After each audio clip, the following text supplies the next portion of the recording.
네, 자리에 앉으십시오. 네, 오늘도 주의 날을 맞이하여서 예수 그리스도의 몸된 교회를 찾으신 우리 사랑하는 모든 성도 여러분들을 주님의 이름으로 축복합니다. 네, 오늘이 무슨 날입니까? 네, 맥주 감사절이죠. 그래서 우리 오늘 이렇게 인사하면 좋겠습니다. 모든 것이 하나님의 은혜입니다. 한번 이렇게 좌우 앞뒤로 인사하겠습니다. 모든 것이 하나님의 은혜입니다. 모든 것이 하나님의 은혜입니다. 모든 것이 하나님의 은혜입니다. 제가 오늘 우리 장로님의 기도를 들으면서 울컥했습니다. 정말 하나님을 얼마나 사랑하는지가 제가 그 기도의 내용을 통해서 막 너무 이렇게 마음에 와닿아가지고 반쯤 이렇게 울컥하다가 오늘 또 우리 찬양팀이 부르는 찬양의 제목도 기도였는데 이렇게 참다가 끝부분에 주님 닮아가기 원한다고, 주님을 더 사랑하기 원한다라는 그 고백을 듣는데 막 주체가 안 되는 거예요. 그래서 참 하나님께서 아마 성도님들에게도 같은 동일한 은혜를 주셨을 줄 믿습니다. 정말 교회를 통해서 또 사랑하는 성도를 통해서 주님이 우리 안에 믿음을 더해 주시고 또 기쁨과 감사함을 더 충만하게 해주시는 것 같습니다. 오늘 이렇게 함께 모여서 예배할 수 있으면 너무나 기쁨이고 또 감사함이고 이것만으로도 오늘 하나님 앞에 이미 감사하고 찬양할 만한 그런 것을 제가 우리 모두가 다 풍성하게 이미 다 받았은 줄로 믿습니다. 오늘 하나님께서 우리에게 더 큰 은혜 주시고 예배를 통해서 정말 우리 각 사람에게 필요한 생명의 말씀 주실 것을 우리가 간절히 또 바라는 마음으로 오늘 함께 말씀을 나누고자 합니다. 지난주 광고 시간에 제가 맥주 감사절 광고를 하면서요, 반년 동안 하나님께서 베푸신 은혜에 대해서 한번 떠올려보고 또 이렇게 한번 적어보면 좋을 것 같다라고 말씀을 드렸습니다. 어떻게 여러분 기억나십니까? 제가 그렇게 말씀했던 거? 네. 그럼 이제 다음 질문이에요. 그러면 여러분 어떻게 써보셨습니까? 네, 그렇죠. 요즘에 날씨가 더워서 그런지, 네, 금방금방 잊어버리는 것 같아요. 그렇죠? 그래서 제가 대표로 적었습니다. 어제, 오후 시간에 또 생각하면서, 감사 제목을 찾아보니까 너무 많아가지고 중간에 끊었어요. 이러다가 설교 준비도 못하고 아무것도 못하겠다 싶어가지고 끊었는데도 보니까 한 페이지 되는 것 같아요. 그래서 몇 가지만 한번 나눠보도록 하겠습니다. 저는 이제, 네, 막둥이가 있잖아요. 그래가지고, 둘째 딸, 우리 노아가, 건강하게 첫 돌을 맞이한 것 자체가 정말 감사하더라고요.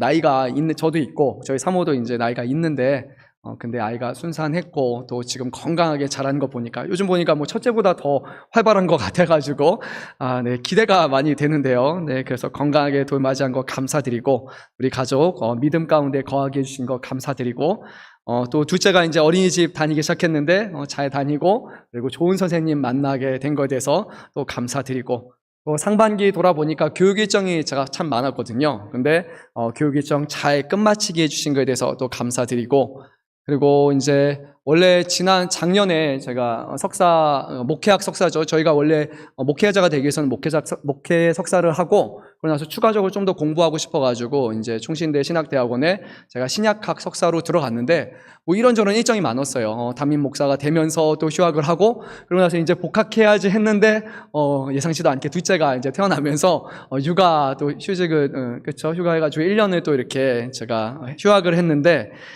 근데 1년 동안에 우리 아이가 또 잘 자랐고, 제가 다시 이제 복학할 수 있도록, 다, 하나하나 다 잘 이루어지고 있는 것 같아서 그것도 또 감사한 마음이 들었습니다. 또 교회 건축과 관련해서 계획한 것보다 더 하나님께서 크게 응답하고 계셔서 또 감사드리고요. 그리고 주변 이웃분들과의 좀 마찰 이런 거에 대해서 염려를 많이 했는데 그래도 참 좋은 이웃을 돕고, 또 하나님께서 우리 안에 또 이렇게 선한 일들을 이루어주셔서 마찰 없이 잘 진행되게 해주셔서 참 그것도 감사드립니다. 교회적으로 볼 때 기도와 전도에 대한 부분이 점점 회복되고 있어서 네, 정말 감사드리고요. 그리고 교회에서 새로 이제 코로나 끝나고 나서 교육들을 다시 하나하나 이제 진행하고 있는데 또 그 부분에 대해서도 많은 성도님들이 참여해 주셔서 감사하고, 또 새가족팀 다시 잘 세우셔서 감사하고, 올 초에 공동체 또 리더 편성하는 데 있어서 잘 되게 해주신 것 감사하고, 네, 우리 성도님들 많이 힘들 만한 상황인데 그럼에도 불구하고 열심을 다해서 또 신앙생활하고 계신 것 참 감사하고, 또 몸이 불편해서 여러 가지 어려운 사정으로 인해서 현장에 나와서 예배 드릴 수 없는 성도님들도 있는데 그래도 감사한 것은 우리가 온라인을 통해서 예배 드릴 수 있게 된 것, 그것조차도 참 감사하고요. 네, 하다 보니까 이러다가 예배 끝날 것 같은데, 네, 끝으로 마지막으로는 이건 것 같아요. 오늘 이 자리에 모여서 하나님을 예배할 수 있다는 것 자체가 정말 무한한 감사인 것 같습니다. 여러분들도 공감할 만한 것들이 분명히 있으시리라 믿습니다. 한 해 처음에 제가 이렇게 적음을 가면서요, 올 한 해 감사할 만한 것이 뭐가 있을까 막 이렇게 생각을 해봤어요. 하다가 생각보다 없으면 어떡하지? 이렇게 생각도 했었는데 쓰다 보니까 너무 많아가지고 너무 많아서 이제 그만해야겠다. 네, 지금 엄청 많아요. 그래서 참 감사하다는 생각이 들었습니다. 왜 성경에서 하나님께서 감사하라 했을까, 범사에 감사하라 했을까라는 것 자체가요, 감사의 제목을 적어보니까 좀 공감이 이해가 됐습니다. 감사를 하나하나 적어가니까 정말 더 감사하게 되고요, 감사한 내용들이 구체화하게 되는 거예요. 그냥 막연한 감사가 아니라 정말로 하나님이 함께 하셨고 하나님의 은혜 베풀어 주셨군요, 제가 잊어버린 것들을 다시 떠올리게 해주셔서 참 감사하는 마음이 이렇게 가득 채워졌습니다. 개인적으로는 제가 매주마다 하나님 앞에 이렇게 약속을 했습니다. 하나님, 매주 감사하는 마음을 가지고 매주마다 감사 예물을 드리겠습니다 라고 드렸고, 또 그렇게 제가 매번 동일한 기도 제목을 쓰면서 감사 예물 드립니다. 한 주간 베푸신 은혜에 감사합니다 라고 이렇게 계속해서 드리고 있는데, 근데 한 주간의 감사가 아니라 상반기 한 6개월간의 그런 지나간 일들을 생각해 보니까요, 절기를 맞아서 보니까 미처 감사하지 못한 내용들이 너무나 많았고, 그것이 하나하나 생각나면서 참 제 마음이 감사함으로 이렇게 가득 좀 채워졌습니다. 그렇다고 해서, 감사하다고 해서 저에게 염려와 걱정이 없는 것은 아니죠. 이거는 좀 별개의 일인 것 같습니다. 저도 걱정도 많고 염려도 많습니다. 특히 이제 우리 성도님들의 기도 제목 요청을 들으면요, 하나님 하고 막 이렇게 한심이 아니고 한숨을 섞인 그런 이렇게 할 때도 있고, 좀 지금도 늘 기도하는 게 성도님들의 건강, 또 진로, 취업, 직장, 사업장, 가정, 인가기도, 그리고 교회를 생각하면요, 마음이 어려운 것도 사실입니다. 그럼에도 불구하고 감사를 하면서 제가 깨닫는 것은, 지금 제가 처한 현실, 우리가 겪는 어려움들이 우리로 하여금 하나님 앞에 감사하게 나아가는 것을 가로막지는 않는다는 거예요. 어려운 일이 있지만 여전히 하나님 앞에 감사할 것들이 우리 삶 가운데 넘쳐난다는 것을 다시 한번 깨닫게 됩니다. 그래서 우리 주님은 말씀하신 것 같죠? 한날의 괴로움은 그날로 족하기 때문에 우리가 내일을 위해서 염려하기보다는 매일매일 감사하며 살아가는 것, 바로 그것이 하나님이 우리에게 원하시는, 하나님이 기뻐하시는 삶인 줄로 믿습니다. 우리 한번 오늘 자막을 보면서 말씀 한 구절을 한 목소리로 읽도록 하겠습니다. 빌립보서 4장 4절 말씀 한 목소리로 읽습니다. 주 안에서 항상 기뻐하라. 내가 다시 말하노니 기뻐하라. 아멘. 주 안에서 항상 기뻐하시길 바랍니다. 어려움들이 있지만, 염려할 것들이 있지만요, 그래도 오늘 주시는 우리의 생명 주심을 감사하고, 오늘 이 자리에 나와 있는 것 감사하고, 우리에게 베푸신 은혜들을 기억하면서 감사할 수 있길 바랍니다. 2023년 상반기를 끝마치면서 하나님 앞에 감사함으로 또 우리가 7월을 이제 기쁨으로 맞이할 텐데요. 그래서 이제 오늘은 좀 저희가 잘 안 하던 거지만 옆에 분들에게 이렇게 좀 격려의 말씀을 해주시면 좋을 것 같아요.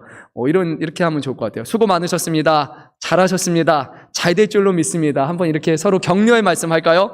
수고 많으셨습니다. 잘하셨습니다. 잘 될 줄로 믿습니다. 네, 잘 될 줄 믿습니다. 네, 혼자 계신 분들은 제가 한 걸로 그렇게 쳐주십시오. 네, 이제 오늘 우리가 지키는 맥주 감사절을 맞이하면서 저에게 관한 말씀을 함께 나누고자 합니다. 맥주 감사절의 기원과 관련해서 여러 가지 견해가 있습니다. 막 인터넷 찾아보면요, 너무 혼란스러울 정도 너무 많아요. 그래서 여러분들이 잘 분별해야 되는데요, 제가 2가지 정도만 우리가 맥주 감사절에 대해서 생각해 보면 좋을 것 같습니다. 먼저 유대인들의 추수절기 중에 맥추절이라는 것이 있습니다. 여러분 한 번씩 다 들어보셨죠? 맥추절은 보통 이제 시기적으로는 봄이 끝나는 3월, 4월경에 이제 밀에 대한 수확을 이제 거두면서 하나님 앞에 감사하는 겁니다. 근데 이제 이 팔레스타인 지역뿐만이 아니라 이제 조금 옆으로 가면 여리고 지역이 있는데, 이쪽에서는 3, 4월이 아니라 조금 더 늦은 시기인 보통 5월, 6월에 이렇게 추수하기도 합니다. 그래서 맥추절, 구약의 맥추절은 봄 추수 또는 상반기를 결산하면서 하나님께서 베푸신 그런 복을 기억하면서 즐기는 그런 절기입니다. 근데 여기서 한 가지 오해는 우리가 사용하는 맥추절이라는 그런 단어에 있습니다. 왜냐하면 추가 이제 보리를 뜻하는 그런 단어이기 때문이에요. 그러다 보니까 우리는 보리 추수를 생각을 합니다. 하지만 이제 이스라엘이 하나님 앞에 기념했던 맥추절은 보리 추수가 아니라, 그것은 초실절이 보리 추수고 오히려 맥추절은 밀의 추수이기 때문에 여기서 약간의 혼동이 발생을 합니다. 근데 이 맥추절이라고 되어 있는 이 단어의 정확한 원어적 표현은요, 이렇게 됩니다. 첫 열매 추수의 축제. 이게 이 맥추절의 본래 의미입니다. 첫 열매 추수의 축제. 근데 여기서 첫 열매가 무엇인가? 바로 이것이 밀을 가리키죠. 그래서 맥추절보다는 좀 더 표현이 정확한 표현은 아마 우리가 밀추수 축제일 또는 밀추감사절. 정말 좀 이상한 거, 좀 낯설죠. 근데 밀추감사절이 어떻게 보면 조금 더 정확한 표현이라고 생각이 듭니다. 근데 왜 우리는 뭐 밀추감사절이 아니라 밀추수를 감사하는 날이 아니라 맥추감사절로 우리가 이렇게 표현을 할까 생각해 보면요. 이 성경이 우리말로 번역이 되면서 그 당시에 처음에 번역될 때 이 농사에 있어서 밀이라는 것이 상대적으로 우리에게는 좀 낯선 그런 작물 중에 하나였기 때문이죠. 우리는 쌀과 보리가 그 당시에 주된 농사의 그런 작물이었기 때문에, 그래서 오늘날 그 당시에 우리 대한민국 환경에 맞도록 사람들이 이해할 수 있도록 이 봄에 거둬들이는 그런 소산물인 이 보리라는 것을 거기에 같이 넣어서, 그래서 아마 맥추감사절이라고 이렇게 번역했다고 볼 수 있습니다. 또 맥추감사절에 대한 다른 견해도 있는데요.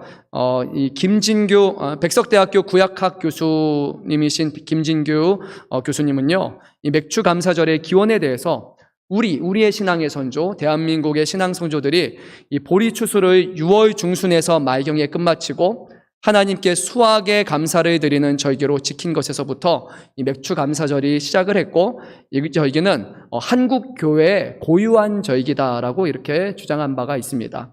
근데 저는 뭐 이 두 가지가 별로 크게 다른 것 같지는 않습니다. 그리고 이 김진규 교수님이 말한 것처럼 한국 교회의 고유의 절기이기도 하지만 기본적으로 이 절기의 밑바탕이 되는 그 정신은 바로 구약의 봄 추수와 관련이 있기 때문입니다. 근데 이제 오늘날 보면요, 누군가는 이렇게 말합니다. 뭐 구약의 절기인데 왜 이름을 맥추라고 부르느냐? 구약의 정확한 절기 이름을 사용하지 않느냐? 왜 우리의 상황에 맞춰서, 환경에 맞춰서 임의적으로 바꾸고 있지는 않느냐? 또 다른 사람들은 아니, 정확하게 구약에서 드렸던 것 같이 오늘날도 같이 문자적 그대로 드려야 되는데 왜 우리는 그렇게 드리지 않느냐라고 그렇게 얘기하는 사람들이 분명히 있습니다. 근데요, 우리가 잘 생각해 보면요, 오늘날 현대에 드리는 우리 교회의 절기를 보면, 신약시대의 절기를 보면요, 구약의 절기와 문자 그대로 동일한 절기는 단 하나도 없습니다. 유대인이 지켰던 절기와 그리고 예수님 오신 후에 성도들이 드렸던 그 절기는 다 다릅니다. 우리는 그것을 염두에 둬야 됩니다. 구약에 보게 되면 대표적인 절기로서는 7절기가 있습니다. 유월절, 무교절, 초실절, 칠칠절, 나팔절, 속죄일, 그리고 초막절 이상 7가지 절기인데요. 이것을 연간절기라고 합니다. 해마다, 매월마다 찾아오는 그런 절기입니다. 근데 이 절기 외에도 모든 절기 중에 가장 근간이 되는 절기가 하나 있어요. 여러분 혹시 아십니까? 안식일이죠. 매 주마다 찾아오는 그런 주간절기입니다. 그런데 율법과 상관없는 그런 절기도 있습니다. 불임절, 그리고 수전절, 월삭이라는 것은 하나님이 모세에게 주신 율법에는 나와 있지 않지만 이것은 이스라엘 백성 안에서 그들이 자체적으로 만들어서 지킨 절기입니다. 불임절은 이 페르시아에서 유대인 학살을 막아낸 것을 기념하는 절기로서요, 여러분이 보시는 구약 성경의 에스더서를 보게 되면 거기서 이제 나오는 절기가 바로 불임절입니다. 수전절은 그 이후에 이제 신약과 구약과 중간기에서 발생한 일인데요. 시리아 왕이 유대인들에게 헬라 우상 숭배를 강요하자 이것을 몰아내고 성전을 하나님 앞에 다시 봉헌한 날을 기념하는 절기가 수전절입니다. 근데 이것은 성경에 나와 있는 그런 절기는 아닙니다. 이 절기들 하나하나 말씀드렸다시피 오늘날 우리 교회가 그대로 수용해서 지키는 절기는 단 하나도 없습니다. 오늘날 우리가 지키는 절기는 아마 이렇게 볼 수 있습니다. 송구영신 예배, 우리 절기로 기념하죠. 종려주일, 부활절, 어린이주일, 어버이주일, 그리고 교회에 따라 스승의 주일, 맥추감사절, 추수감사절, 성탄절 지키고요. 주간 절기로서는 우리는 안식일이 아니라 주님의 날인 주일을 지킵니다. 또 교회에 따라서 종교개혁주일, 또 오순절 성령강림주일을 지키기도 합니다. 그리고 교회 자체적으로도 하나님께서 정말 이 교회를 주신 것에 감사하여서 설립 감사 예배를 우리가 드립니다. 그러니까 우리가 구약에 드렸던 절기와 오늘날 우리가 신약 그리고 이후를 살아가는 우리와 드리는 절기와는 분명한 차이가 있습니다. 그러면 우리는 왜 구약의 절기를 지키지 않고 오늘날 교회는 다른 절기를 지키고 있습니까? 성도 여러분, 지난 시간에 우리가 나눴던 말씀 혹시 기억하십니까? 로마서 말씀 기억하십니까? 유대인 그리스도인들과 그리고 이방인 그리스도인들 사이에서 충돌이 마찰이 일어났어요. 뭐 때문에 그랬습니까? 음식 때문에 싸웠습니다. 그렇죠? 무엇이 부정한 음식이고 무엇이 정한 음식인지에 대해서 거기서 서로 논쟁이 있었어요. 바로 의식법에 관한 것이었죠. 분명 그리스도 안에서 우리에게 자유를 주셨기 때문에 이제 이방인이었던 그런 그리스도인들에게는 그런 부정한 음식을 먹는 것이 전혀 문제가 되지 않았지만 유대인들은 구약의 그런 율법 가운데 있었기 때문에 이것을 먹는 것이 상당히 그들에게는 좀 불편함이 되었죠. 그래서 우리가 결론적으로 그때 말씀드렸던 것은 의식법이라는 것은 이제 폐하여졌다라는 것을 우리가 말씀을 드렸습니다. 근데 이 의식법 안에는 음식만이 포함되지가 않습니다. 유대인의 대표적인 오제사, 칠절기가 다 여기에 포함되기 때문이에요. 그래서 구약에서 지켰던 그런 음식법도 이미 우리는 지키지 않는 것처럼, 그리고 우리는 더 이상 지금 내 제사를 드리지 않는 것처럼 구약에 들었던 7가지 절기를 우리가 동일하게 문자적으로 지키는 것은 아무런 그렇게 드려야 될 이유는 이제 없습니다. 신약의 초대교회가 이런 의식법을 따르지 않았기 때문에 지금 오늘 현대의 교회도 우리는 이런 절기를 문자 그대로 지키지는 않습니다. 그래서 혹여라도요, 누가 오셔가지고 왜 교회가 안식일을 안 지킵니까? 라고 말하는 그런 분들이 있어요. 주로 이제 이단 계열에서 많이 얘기하고요. 그리고 우리는 구약에 있는 절기들을 그대로 지킵니다. 그렇게 지켜야 됩니다. 라고 주장하는 분들이 있을 거예요. 그러면은요, 그런 분들에게 이렇게 얘기해 주세요. 절기가 의식법이잖아요. 그러니까 음식도 의식법이잖아요. 그래서 물어보세요. 돼지고기 안 드시죠? 라고 한번 물어보시면 좋을 것 같습니다. 만약에 안식일을 지키면서 돼지고기를 먹고 있다면 그러면 의식법에 위배되기 때문에 모순이 발생을 하죠. 그래서 고기를 먹을 때 구약의 의식법대로 피를 다 제거하고 먹고 있습니까? 그리고 뭐 스테이크를 먹을 때는 웰던으로 해가지고 다 그렇게 해서 먹고 있습니까? 라고 우리는 반문할 수 있을 겁니다. 그리고 어떤 교회에서는요, 안식일은 지키지만 나머지 절기는 다 드리지 않고 구약의 제사는 드리지 않으면서 한 가지, 두 가지 절기만을 언급하면서 이렇게 해야 됩니다라고 말하는 그런 주장은 그 자체로 다 모순이라는 것을 우리는 여러분들이 알고 그렇게 말씀해 주면 좋을 것 같습니다. 하지만 오늘 우리가 지키는 절기는 그렇다고 해서 구약의 절기와 무관하지는 않습니다. 현대의 다양한 절기들은 기본적으로 구약의 정신 그리고 율법의 정신을 계승하고 있기 때문입니다. 우리는 성찬을 통해서 유월절 어린 양 대신 예수님을 기념합니다. 그래서 그 안에는 유월절 정신이 이 안에 담겨 있습니다. 유대인들이 초실절과 칠칠절과 수장절에 수확을 기념하며 하나님 앞에 드렸던 것 같이 우리도 맥주감사절과 추수감사절을 지킵니다. 한 해를 선포했던 그런 나팔절과 같이 우리는 새해를 맞이하면서 송구영신 예배를 드리며 또 매주 우리의 죄를 하나님 앞에 고백하며 회개함을 통해서 우리는 구약의 속죄일의 정신을 지금도 기리고 있습니다. 또한 유대인들의 광야 생활을 기념하는 초막절을 지킴과 같이 우리는 지금 부활절을 준비하면서 우리가 거듭나기 이전에 어찌 보면 구약의 광야의 생활과 같은 우리의 삶을 되돌아보며 하나님께 우리는 감사를 드리죠. 또한 우리는 애굽의 종되었던 때를 기념하는 안식일이 아니라 이제는 예수 그리스도 안에서 죄와 사망에서 우리를 자유케 하시는 그런 안식 후 첫날로서의 우리는 주일을 기념하고 있습니다. 그러니까 구약의 절기가, 구약의 정신이 더욱더 신약에서는 더욱더 풍성해지고 완성된 것, 우리는 구약의 절기보다 더 나은 것을 지금 지키고 계승하고 있는 겁니다. 구약의 절기와 신약의 절기에는 한 가지 공통점이 있습니다. 바로 하나님께 감사한다라는 것이에요. 하나님이 베푸신 은혜에 감사하는 것, 그 은혜를 다시 새기는 것이 바로 이 절기의 본질입니다. 그래서 우리는 이 절기를 언제 지켜야 되느냐, 어떤 형식을 따라 지켜야 되느냐, 어떤 이름을 따라 지켜야 되느냐, 거기에 힘을 쏟기보다는요, 우리가 어떻게 하나님을 감사할 수 있을까라는 것에 고민하는 것이 더 바람직한 것입니다. 사랑하는 성도 여러분, 우리는요, 과거의 유대인들보다 모든 영역에 있어서 더 나은 것을 얻었습니다. 모든 절기도 더 나은 절기가 되었습니다. 이 땅에 오신 예수님께서는 율법 조문이 아니라 그 율법을 우리에게 완성시켜 주시고 우리의 마음 가운데 이 말씀을 새겨주셨습니다. 우리는 유대인들이 지키지 못한 옛 언약이 아니라 예수 그리스도 안에서 우리에게 이루시는 새 언약을 받은 백성이 되었습니다. 우리는 구약의 동물을 잡아서 죽이는 제사가 아니라 그리고 온전하시고 흠이 없으신 예수 그리스도를 통해서 단번에 드리는 그런 가장 좋은 제사를 하나님 앞에 드리게 되었습니다. 구약에 매년 또 죽고 대물림하는 그런 대제사장이 아니라 영원한 대제사장이신 예수 그리스도로 말미암아 우리는 하나님 앞에 나아갈 담력을 얻게 되었습니다. 신약의 모든 의미에서 구약의 삶보다 더 낫습니다. 그러나 존 파이퍼 목사님이 말씀하신 것 같이 현대 교회가 유일하게 단 한 가지 퇴보한 것이 있습니다. 무엇입니까? 하나님 앞에 드리는 감사와 헌신입니다. 하나님은 모든 영역에 있어서 우리에게 더 나은 것을 주셨지만 우리가 하나님 앞에 드리는 감사는 구약의 성도들보다 더 못한 것이 되어버렸습니다.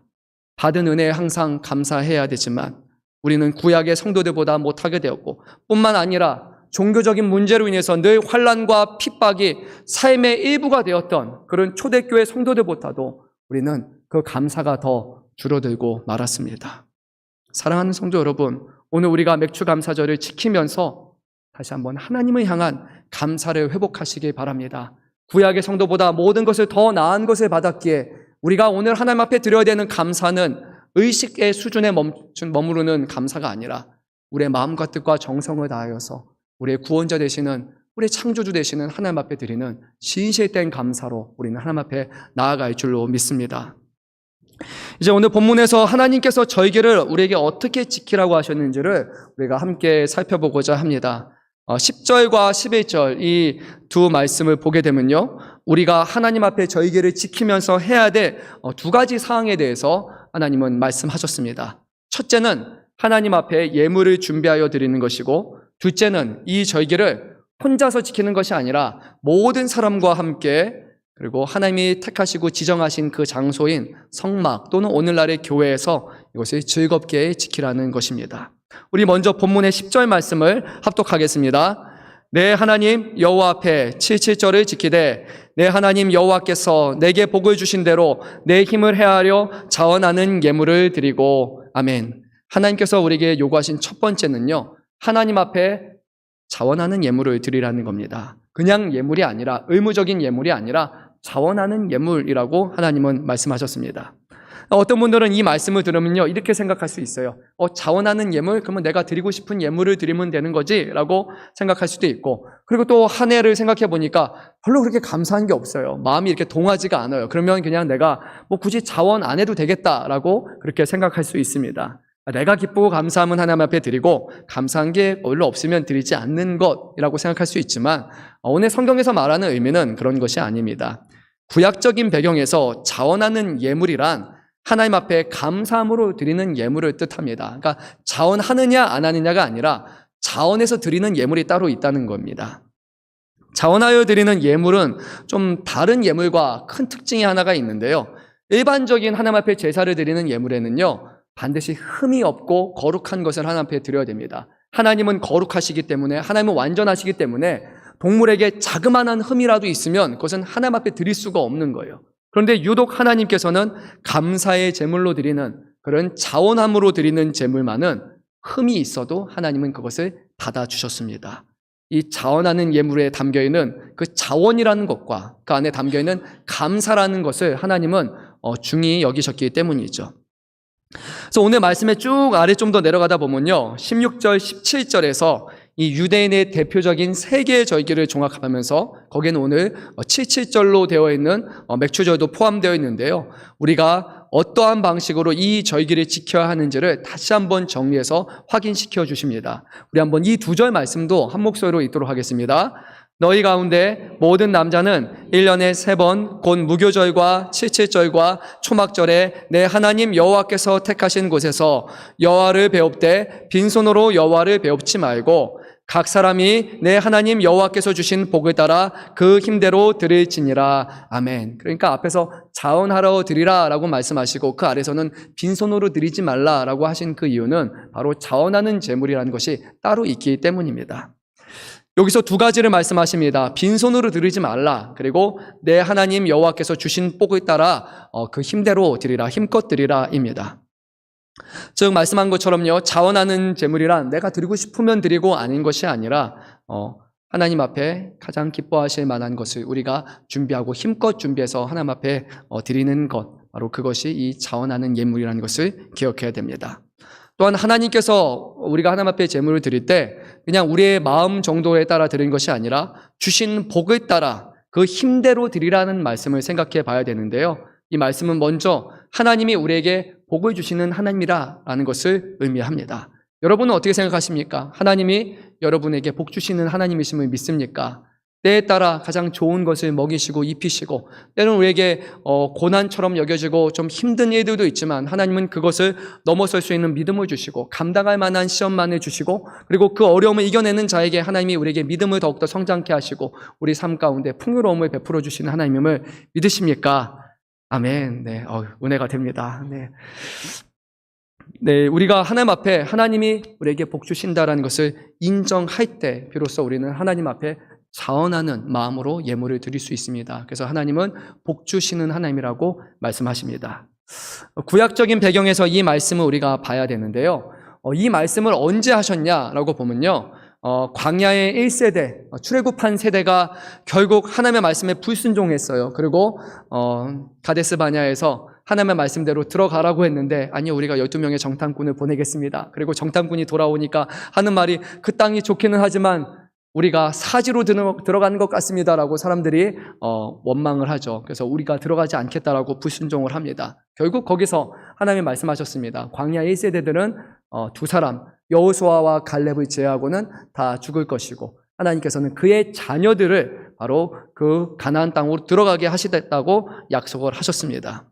그리고 오늘 이 말씀은요, 바로 모세가 이 세대가 이제 광야 가나안 땅에 들어가기에 바로 앞서서 모세가 자신의 삶의 마지막 순간에 그들에게 설교를 한 내용입니다. 이 광야의 세대들은 그동안 무엇을 먹고 살았죠? 만나, 그렇죠? 메추라기 먹었고 하나님이 예비하시는 물을 먹고 그렇게 살았습니다. 그 누구도 밖에 가서 내가 씨를 뿌리고 거기서 농사일을 해가지고 걷어서 살아가는 사람은 다 한 명도 없었어요. 전적으로 모든 것을 다 하나님 앞에 의지하고 의존하는 그런 삶을 살아야 했어요. 그런데 이제 가나안 땅에 들어가면 환경이 완전히 변화가 됩니다. 더 이상 만나는 없습니다. 그리고 이제는 각자 씨를 뿌리고 거기서 거두어들어서 살아가는 거예요. 그러니까 풍요로움 속에 이제 젖어들 수밖에 없습니다. 이 모든 것이 하나님이 주시는 복이지만, 근데 이 세대들이 내가 수고해서 내 열심으로 내 노력과 내 땀과 내 모든 것으로 말미암아 내가 얻은 소산물이다라고 그렇게 생각하며 하나님을 저버릴 수도 있었기 때문에 모세가 이 말씀을 한 겁니다. 물질의 풍요로움이 하나님 앞에 감사가 되고 기쁨이 되어야 되는데 오히려 물질의 풍요로움으로 인해서 하나님을 멀리할 수 있는 그런 위험 가운데 이 말씀을 전했습니다. 따라서 신명기 8장 말씀을 보면요, 모세는 이 세대들에게 이렇게 말씀을 전했습니다. 제가 말씀을 읽습니다. 내가 먹어서 배부르고 아름다운 집을 짓고 거주하게 되며 또 내 소와 양이 번성하며 내 은금이 증식되며 내 소유가 다 풍부하게 될 때에 내 마음이 교만하여 내 하나님 여호와를 잊어버릴까 염려하노라. 앞부분만 보면요, 얼마나 은혜입니까? 얼마나 축복입니까? 배가 부르고 아름다운 집 짓고 거주하게 되고 소, 양 번성하며 은금이 증식되며 소유가 다 풍부하게 될 때, 이 당시에 이 세대들은 무소유잖아요. 아무것도 없어요. 광야에서 살아야 된단 말이에요. 이 말만 들어도 얼마나 벅차오르겠습니까? 그런데 그 뒤가 두렵습니다. 내 마음이 교만하게 되어서 하나님을 잊어버릴까 염려하노라 라고 그렇게 말씀했습니다. 하나님이 주신 것임에도 불구하고 내 건 내 소유라고 주장할 것이 뻔했기 때문에 모세는 이 말씀하고 또 이어서 말씀을 했는데, 우리 이 세 구절 말씀은 한 목소리로 같이 읽도록 하겠습니다. 그러나 내가 마음에 이르기를 내 능력과 내 손의 힘으로 내가 이 재물을 얻었다 말할 것이라. 내 하나님 여호와를 기억하라. 그가 내게 재물 얻을 능력을 주셨음이라. 이같이 하심은 내 조상들에게 맹세하신 언약을 오늘과 같이 이루려 하심이니라. 내가 만일 내 하나님 여호와를 잊어버리고 다른 신들을 따라 그들을 섬기며 그들에게 절하면 내가 너에게 증거하노니 너희가 반드시 멸망할 것이라. 아멘. 오늘 말씀에서 우리가 깨닫는 것은요, 하나님께서 우리에게 주시는 복이란 우리가 열심히 수고해서 얻는 소산물에만 있는 것이 아니라요, 그렇게 열심히 우리가 할 수 있는, 재물을 얻을 수 있는 힘과 능력조차도 다 하나님이 우리에게 주셨다라고 성경은 명확하게 말씀합니다. 우리가 그것을 잊어버린다면 내 힘과 내 수고와 내 열심이고 내 지혜고 내 경험이고 내가 가진 것이고 운이 좋았고 다 나라고 생각하는 순간 우리는 하나님 앞에 감사할 게 있을까요? 없을까요? 없어요. 그 마음이 되면 이렇게 될 겁니다. 하나님 앞에 절기 예물을 준비할 때 내 것 드리는 것 같기 때문에요, 감사가 아니라 이거 드려야 돼? 라는 그런 우리 안에 불편함이 찾아오기 시작을 할 거예요. 왜 드려야 될까? 그리고 절기를 맞이하면서 왜 교회에서는 자꾸 헌금을 우리에게 요구하고 강요할까? 왜 자꾸 우리에게 뭘 드리라고 하는 걸까? 라는 그런 불편함을 찾아올 수밖에 없습니다. 모세가 정확하게 이것을 알았기 때문에 하나님께서는 모세를 통해서 그것이 아니라 모든 것이 하나님이 주신 것임을 너희가 기억해야 된다라고 말씀을 하셨습니다. 종합하면 우리가 절기를 지키며 하나님 앞에 제물을 드린다는 것은 어떤 의무로 드리는 것이 아니라 하나님께서 우리에게 모든 능력을 주시고 우리의 모든 필요를 풍성히 채우시고 우리에게 복 주시는 하나님이심을 우리가 먼저 인정하고 그 가운데 우리가 이 땅에 수고하는 모든 것들 또한 하나님이 베풀어 주시는 은혜라고 인정하며 감사함으로 드리는 것, 바로 이것이 절기를 지키는 올바른 자세입니다. 사랑하는 성도 여러분, 하나님이 우리의 물질을 필요하시겠습니까? 하나님이 우리의 돈을 필요하시겠습니까? 우리의 무엇을 요구하시겠습니까? 아니죠. 하나님은 복을 받으시는 하나님이 아니라 복을 주시는 하나님이시지 않습니까? 그런데 하나님은요, 우리에게 원하시는 것이 있습니다. 물질이 아니라 하나님께서 이 모든 것을 우리에게 베풀어 주셨다는 것을 우리가 인정하며 살기를 원하십니다. 모든 복의 근원이 하나님이시라는 것을 인정하고 살아갈 때 비로소 우리는 어떤 물질적인 것에서, 우리 어떤 삶적인 욕심에서부터 우리는 정말로 환경에 지배되거나 환경에 따라 우리가 흔들리지 않는 그런 기쁨과 감사함으로 살아갈 수 있기 때문이에요. 그런데 우리가 하나님 앞에 하나님이 인정합니다 라고 그냥 인정이라고 한다고 해서 인정되는 게 아니죠. 우리가 말뿐만인 감사가 아니라, 말뿐만인 인정이 아니라 하나님은 이것을 우리가 예물을 드림으로써 너의 마음이 있는 곳에, 너의 물질이 있는 곳에 너의 마음이 있다고 하신 것 같이 우리가 진정으로 하나님을 인정하고 감사하는지를 이 예물 안에 우리가 담아서 드리기를 원하십니다. 오늘 맥주감사절을 맞이하면서 여러분들이 준비하여 드린 예물 안에는 분명히 이런 믿음과 감사의 고백이 담겨 있을 줄로 믿습니다. 네. 근데 혹여라도 그러지 못했다면요, 이제부터 그런 마음으로 드리겠다고 그렇게 고백하시고 그렇게 준비하시고, 그리고 그 가운데 하나님이 정말로 우리에게 주시는 그런 기쁨과 감사함을 누리는 저와 여러분 되시기를 축원합니다. 뿐만 아니라요, 하나님께서는요, 우리에게 이 절기를 이웃과 함께 지키며 그리고 절기 가운데 즐거워하라고 말씀을 하셨습니다. 11절 말씀 제가 있습니다. 너와 내 자녀와 노비와 내 성중에 있는 레위인과 및 너희 중에 있는 객과 고아와 과부가 함께 내 하나님 여호와께서 자기의 이름을 두시려고 택하신 곳에서 내 하나님 여호와 앞에서 즐거워할지니라. 아멘. 구약의 절기에서 차원하여 드리는 제물은 제가 흠이 있어도 하나님이 받으신다고 말씀하셨잖아요. 그 이유 중에 하나는요, 바로 이것은 하나님이 우리에게 받으시고 다시 백성들에게 주시는 것이기 때문이에요. 그래서 이 자원하여 드리는 제물의 특징은 혼자 아니면 제사장에게 드리고 하나님이 받으시는 것이 아니라 이것이 가족과 이웃에게 나눠 먹을 수 있도록 하나님은 그것을 다시 돌려주셨습니다. 한번 생각해 보세요. 나는요, 상반기를 돌아보니까 너무 좋은 일들이 많았어요. 하나님이 나에게 복 주신 게 정말 많았어요. 뭐 자녀의 복도 있었고 물질적인 복도 있었고 건강의 복도 있었고, 나는 막 너무 감사한 거예요. 그런데 이 자리에 딱 둘러보면 모든 사람들이 다 동일하게 감사할까요? 그렇지는 않을 겁니다. 누군가는 여전히 어렵고 힘겨워하는 분들도 분명히 있을 겁니다. 근데 나는 하나님 감사합니다, 감사합니다라고 얘기하는데, 근데 누군가는 감사하지 못하다면, 그렇게 생각하면요, 이 절기는 특별한 사람들, 몇몇 사람을 위한 절기가 될 수 있기 때문에 그런 문제가 발생합니다. 근데 절기는 모두가 함께 기뻐해야 되는 것이 바로 이 절기의 의미이지 않습니까? 그래서 하나님은 그렇게 하시기 위해서 방편을 예비해 두셨는데, 바로 복을 받은 사람, 은혜 받은 사람이 하나님 앞에 힘껏 드리고, 그리고 힘껏 드린 것을 함께 받아서 그것을 어려움 가운데 있는 복을 받지 못한 사람, 힘들어하는 사람들에게 모두 다 나눠 주어서 그 절기의 기쁨의 즐거움에 함께 참여하도록 하셨습니다.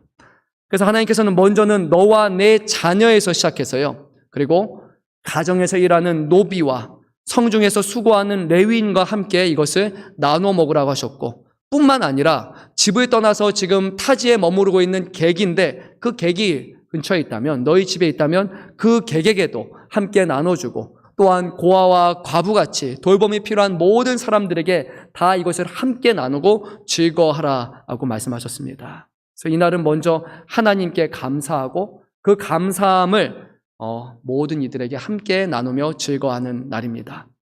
그래서 하나님께서는요, 11절 하반절 말씀을 보면 구체적인 장소까지 지명하셨습니다. 택하신 곳, 거기에서 너희가 해야 된다라는 거예요. 그냥 딴 동네 가가지고 내가 막 하고 나서 이렇게 하는 게 아니라 그 자리에 너 가족과 내 이웃과 그것을 함께 먹고 나누고 베풀라라고 그렇게 말씀하셨습니다.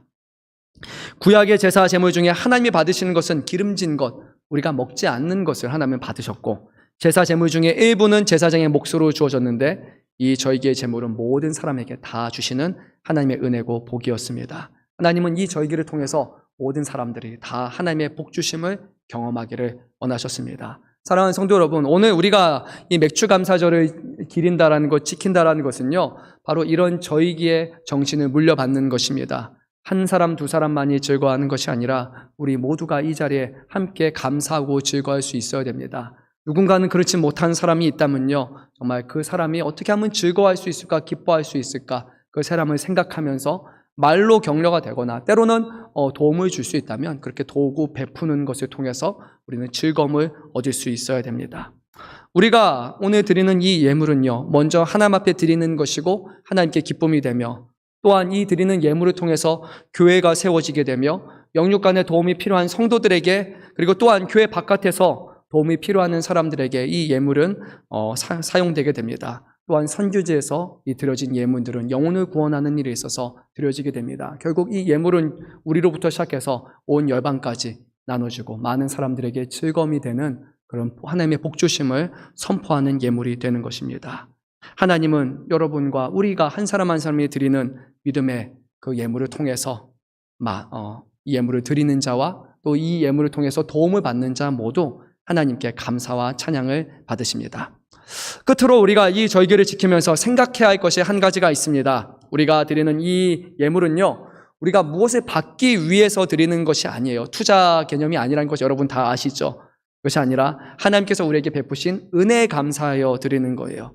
근데 어떤 분들은 이 자리에 정말로 나는 감사가 없다라고 생각하실 수 그렇게 하실 수도 있어요. 하지만 오늘 말씀에 보면요, 모든 성도들 분 중에서 예수 믿는 분이라면 우리가 감사할 만한 한 가지 감사 제목쯤은 다 같이 공유하고 있습니다. 그것이 무엇인지 우리가 말씀을 한 구절 읽을 텐데요. 12절 말씀 우리가 한 목소리로 읽도록 하겠습니다. 너는 애굽에서 종되었던 것을 기억하고 이 규례를 지켜 행할지니라. 아멘. 종되었던 것을 기억하고 이 규례를 지켜 행할지니라. 고대 사회의 종이란 아무것도 소유할 수 없고 오직 주인의 명령에 따라 살아야 하며, 그리고 주인이 말하면 언제든지 자신의 생명을 그냥 포기해야 되는 그런 사람들입니다. 종의 생명뿐만이 아니라 종의 가족의 생명 또한 다 주인에게 귀속됩니다. 평생을 수고하고 노력하고 열심히 벌여들여도 그것은 개인의 소유가 아니라 다 주인의 소유로 들어가는 것. 이것이 바로 애굽에서 종되었던 유대인들의 모습이었습니다. 그런데 하나님께서는 이들에게 구원과 자유를 베풀어 주셨어요. 그래서 오늘 성경은 이들에게 말하는 것, 너희가 아무것도 소유할 수 없는 사람이었고 너희의 생명조차도 너희의 것이 아니었는데 지금 너희가 무엇을 받았는지를 생각해 보라라고 말씀합니다. 또한 이 말씀은 지금 우리로 하여금 죄와 허물로 인해서 사망에 바로 다가갈 수밖에 없었던 우리를 하나님이 구원해 주시고 하나님이 우리에게 자유를 베풀어 주신 것을 우리가 기억하고 감사하라는 겁니다. 어쩌면 이 자리에 계신 분들 가운데는 여전히 물질적인 어려움이 인해서 특히 금리가 많이 올라서 정말 힘들어하시는 분들도 있을 것이에요. 하지만 그 가운데서도 우리는 여전히 감사할 수 있는 것이 있습니다. 하나님의 자녀가 되었다라는 것, 우리는 그것을 감사할 수 있습니다. 감사하지 못할 사람은 이 자리에 있는 사람 중에 단 한 사람도 없습니다. 우리는 하나님 앞에 이 감사를 기억하며 그 기뻐하는 마음으로 하나님을 찾으며 또 하나님 앞에 빈손으로 나오지 아니하며 드리는 것입니다. 하나님께서 오늘 여러분에게 정말 많은 감사의 제목들을 주셨다고 저는 생각을 합니다. 그리고 그 감사를 하나하나 기억하면서 고백하는 성도들에게는요, 감사 위에 또 감사가 쌓이고 또 그 안에 감사가 쌓이는 것을 경험하게 될 것입니다. 반대로 여러분이 염려와 걱정을 하면요, 염려 걱정 위에 또 염려 또 걱정, 염려 걱정, 염려 걱정, 꼬리에 꼬리를 물면서 계속해서 염려하고 걱정하고 불평할 수밖에 없어요. 정말로 기뻐하고 감사해 보십시오. 그러면 계속해서 그런 마음을 하나님이 분명히 우리에게 더 주십니다. 사랑하는 모든 성도 여러분, 정말 우리의 삶이 하나님 앞에 기쁨과 감사함으로 살아갈 수 있기를 간절히 소망합니다. 마지막으로 우리 시편 100편 말씀 우리 함께 합독하고 마치도록 하겠습니다. 함께 읽겠습니다. 온 땅이여 여호와께 즐거운 찬송을 부를지어다. 기쁨으로 여호와를 섬기며 노래하면서 그의 앞에 나아갈지어다. 여호와가 우리 하나님이신 줄 너희는 알지어다. 그는 우리를 지으시니요 우리는 그의 것이니 그의 백성이며 그의 기르시는 양이로다. 감사함으로 그의 문에 들어가며 찬송함으로 그의 궁정에 들어가서 그에게 감사하며 그의 이름을 송축할지어다. 여호와는 선하시니 그의 인자하심이 영원하고 그의 성실하심이 대대에 이르리로다. 아멘. 이 시편의 고백이 저와 여러분의 평생의 고백이 되기를 간절히 소망합니다. 우리 함께 기도하는 시간을 가질 텐데요. 이런 제목